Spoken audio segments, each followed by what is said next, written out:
So a client recently asked me how I did it all at once. And as she asked me the question, I kind of laughed, right? Like, because I don't think I did. My first response was, Dear God, no, I didn't. I didn't do it all at once. But actually, like, in thinking about it and talking with her about it and really reflecting on it myself, what I realized is actually that's what we all do all the time. We're all doing it all at once. So what do I want to talk about today is the ways I have done that. Like you, I am building a business and I do other things. Up until very recently, was still teaching part time. I, at the start of my business, still at a job. I have kids that are school age. Mine are going into fourth and sixth grade this year. So, 5 years ago, they were much smaller. I have a spouse. I have dogs. I have a house. We have sports. We have all the things. And I have friends. I like to occasionally sleep, all of it. And so, I think this episode is a chance to talk about balance, which I don't really think is a thing, but also what, strategies I've tried and have found success with for doing all the things all at once that maybe will be useful for you too. Because I think the best thing we can do as humans, as women, as business owners, as whoever, is to acknowledge that this is a thing, number one, and to say, like, here's the version of it I have done. Maybe it will help you too. And trade those suckers. Like, those are like the best kind of trading cards, those secrets where you did, it really something that really helped you move forward. So, as I'm talking about that, the two things. The first is, here we are at the end of August. The next round of group coaching starts at the end of September, the week of September 25th.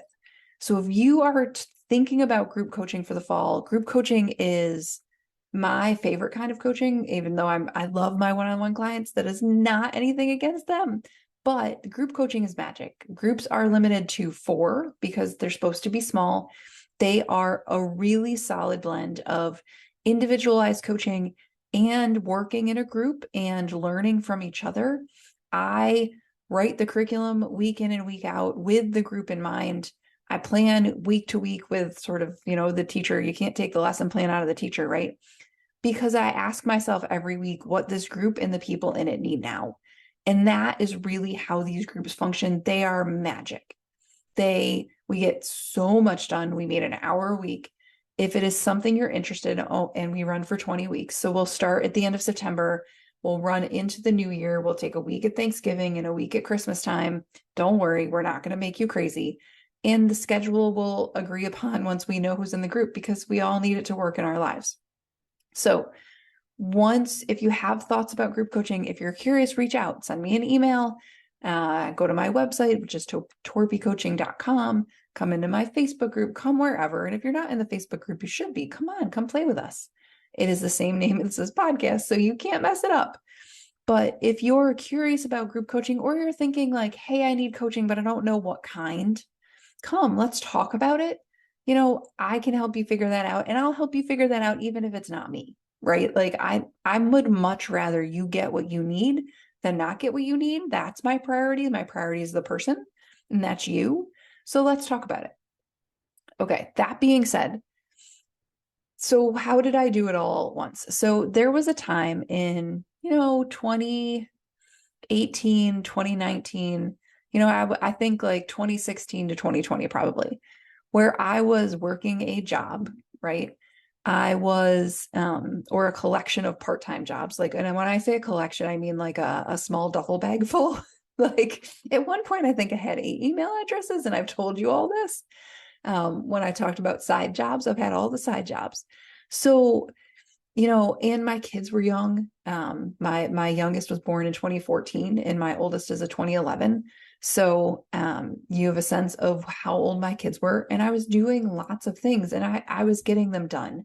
And I'm in a position now, because I did all those things, that my business is much more stable and it makes, really decent money and it's growing all the time. All of that is great, but it is all attributed to these things I did when I was trying to do it all, and when I'm still trying to do it all. So when I was talking to my client about this the other day, as I was thinking about it, one of the first things I did was I worked a lot, but I looked for time pockets.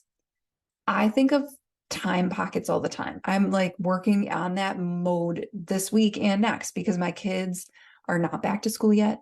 And they're also not in camp these 2 weeks because all the teachers are going back. All the college kids have left. There's nothing to send them to except Camp Mom. And so, like, it is an hour or two where they are busy doing something else. And I can grab this time. Like, this time right now is a little time pocket that I'm using to record this podcast. So when my kids were little, it was nap time or it was bedtime, or it was, for many years, it was the hour between 6 and 7 in the morning before they got up. So I would grab these little time pockets. I would get, you know, things done in an hour at a time or two. And that really, I was really good. I'm still really good at using those little pockets when they come up. Now, I think the reason I've been really good at using those pockets as they come up is I always have had, and sometimes I had multiple versions of this, what I think of as a short list of non-negotiables. So I always had sort of really, not even sort of, really clear priorities. I always knew what the next couple of things in any given facet of my life were. Like, I can tell you this week in my business, my priorities are offers, it is recording this podcast, and it is meeting with all my clients. Like, that's it. That's all I hope to get done. If I get more than that done, bonus, but that's it. In my house this week, I want to clean out all the kids' drawers and get through the clothes and make sure everything that's in there that fits. I am helping them go through what's under their beds because, oh my gosh, I looked under one of them the other day and I was like, oh boy, it's time. And we're going to shred all the extra paper. That's the house list for this weekend next. So I have always had these little tiny pick lists that, so it means that when I get a time pocket, when I get a little hour to do something, I know what to do. My short list of non-negotiables for my business pretty much has always been a version of the same three things. For me, it is always some kind of connecting. So it's like talking to people on some level, be they clients. But when I didn't have clients, it was making one-on-one connections with people I didn't know through networking or through groups I'm in or whatever. It is showing up and sharing. So one is connect, two is showing up and sharing, posting on LinkedIn, sending out emails, showing up in my Facebook group, wherever, like showing up, writing the things. And over the years, because I've been doing this so long, I've gotten really fast at that. So I don't really need a ton of time to do that anymore. But also it was always, like if a post is going to take me 5 minutes to write, well, I have 5 minutes. I can grab that somewhere, right? I used to do them when my kids were little, when they were like winding down and watching a little TV at the end of the day so they could just like decompress a little bit. And I would grab those 20 minutes of quiet, write out a couple of posts, either schedule them or just post them because I'm not a big scheduler of posts, and move on. So I know that pocket is there. So first is connect, the second is show up, and the third is create. So like my business this week is a good example of that. Like, I'm going to connect with clients. I'm going to do my offers, which is my showing up, and I'm going to I'm recording this podcast episode. Like, that's it. I'm going to put things out so people know I'm here, and I'm going to build I am my coach calls me a content monster. I just make stuff. I have all the ideas and I just write the things and say the things. So that really has always been my priority set. It has always looked different. My list 5 years ago was different than it is today. My list 2 years ago, or even in, April, was different than it is today. But it is always some version of connecting, showing up, and creating. And so if you think about what that looks like for you right now, what are the things sort of in those three buckets? And what do you want your pick list for right now to be? It's not like write my website. That's way too big of a bucket item. It's like, actually, I was just doing this a little while ago. In my list, in my like extra list, I always have a couple extra things in my list so that if I get time and I have done all the things I need to do, I know what to do next. I am converting the course that I have to a new platform.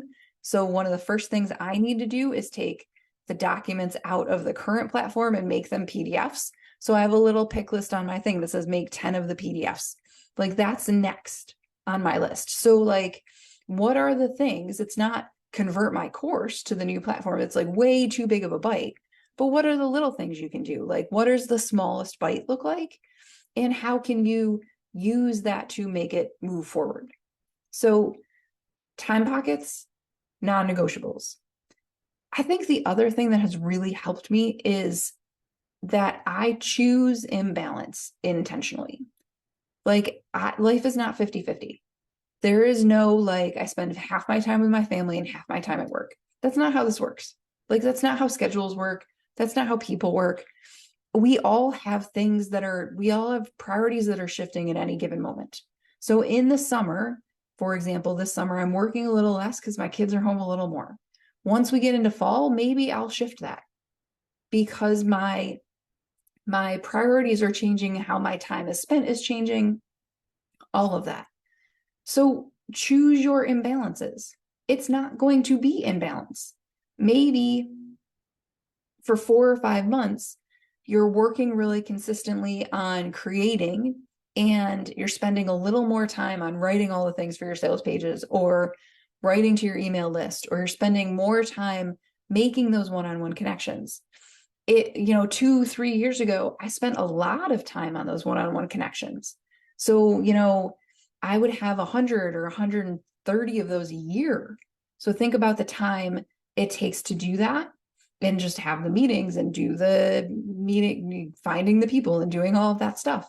Right now, I don't do as much as that because I don't need it the same way, but I was sort of imbalanced towards connection then, and now I'm imbalanced in a new way, right?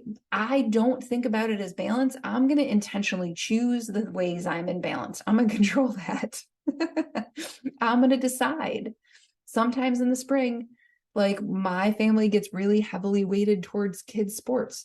So like I choose to make my schedule flexible so I can imbalance in that direction for a couple of months.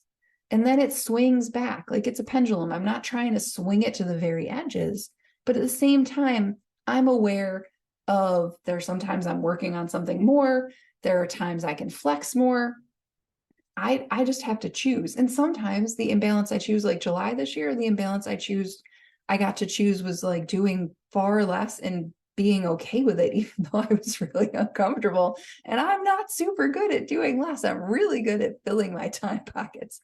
And learning this summer to maybe not fill them all full of stuff has been, challenging for what I think of myself kind of as a doer. Like I like to be in motion. I like to be touching stuff. I like to be, pushing all the buttons and making progress. And I have really tried to sort of slow that down this summer and unspool it a little bit. And boy, I don't know, it's been hard. I bet you can relate to that. So, you are not going to be in perfect balance. Your kids are not going to get every bit of attention sometimes. Your business is not going to get everything you need. You're maybe going to have to imbalance yourself towards a little more fitness sometimes. Like, okay, that's how it works. It's going to be different. It changes all the time. And that is okay. As long as you are the one making the choices, right? Like it's never going to be 50-50. It's never going to be even. It's not a perfectly distributed pie chart. Okay, cool. Let's just accept that and move on. The next thing is I decided at a certain point, and this is easier said than done, but it is something I am really intentional about, that I don't accept guilt. I just don't. Like I actually am pretty good as a parent. Even when my kids are really young, I don't do mom guilt. I really don't. Like I don't feel bad that I'm not at every single thing. I don't feel bad that I worked. I don't feel bad that they don't get every perfect meal. Like I just don't. I can't spend that kind of mental energy on it. I love them. They are loved well. They get the vast majority of what they need. They're growing into wonderful children. Every existence is imperfect and we do the best we can. It just is what it is. So I have tried to take that level of like, I don't want to do this guilt here and apply it to my business. Like I get done what I get done, what I get done. I make the progress I make. I know it is enough. I trust that it is enough. and I allow that to do the things. Like, am I going to get to everything? Nope. Am I going to get to everything on my list even today? Nope. Am I going to die from it? Nope. So it's going to be okay.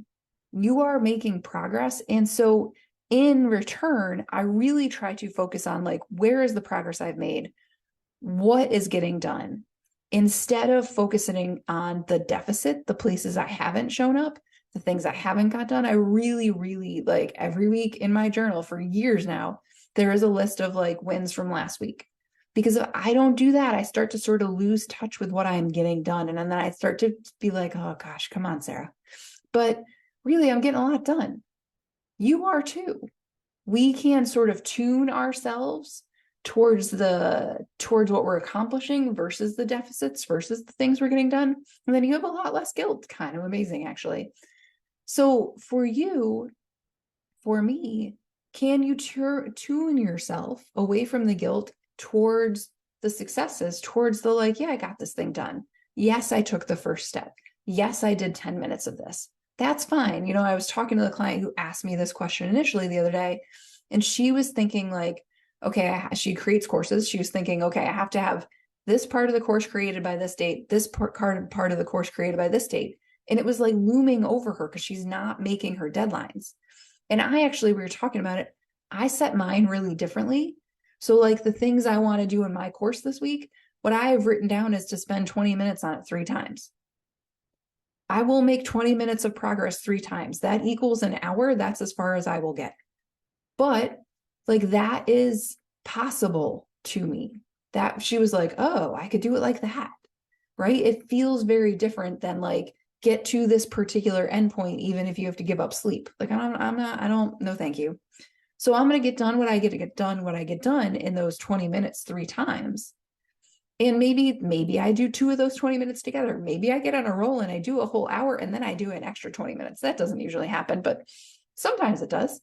So it's up to you sort of how we choose to look at it. But I get a lot less guilt about 20 minutes 3 times than I do a deadline that was artificial, right? That I set for myself and then missed, which sucked. And then it's just a reason to feel guilty. No, thank you. So the last thing for me, I think that has made a really big difference is just thinking about time differently. It's, you know, setting calendar deadlines versus being kinder to myself and setting like controllable 20-minute chunks. It is knowing that what gets done is progress, that I'm always making progress and that I have the time to do what matters. So one of my favorite thoughts that I think all the time is I always have time to do what matters. And the thing is the important thing in there is sometimes I don't choose work. I love my business. I love what I do. I love the people I help. And sometimes I choose my kids. Sometimes I choose myself. Sometimes I choose my husband. Today, there was an hour where I chose my dogs. Sometimes I choose something else. What matters always gets done. Sometimes what matters is not my business first. That's okay. What matters to me is always me and the other people. If a client is having a problem, that's always going to come first, right? I get to order those priorities. This morning I got in my email, I sat down at my desk for an hour. I had something I wanted to do, but I had a client who wanted to like read through and do something together on a letter she was working on to a parent she works with. So we did that and it got done. She got what she needed. I'm happy to help. This is part of what we do in coaching. Great. Everybody's happy.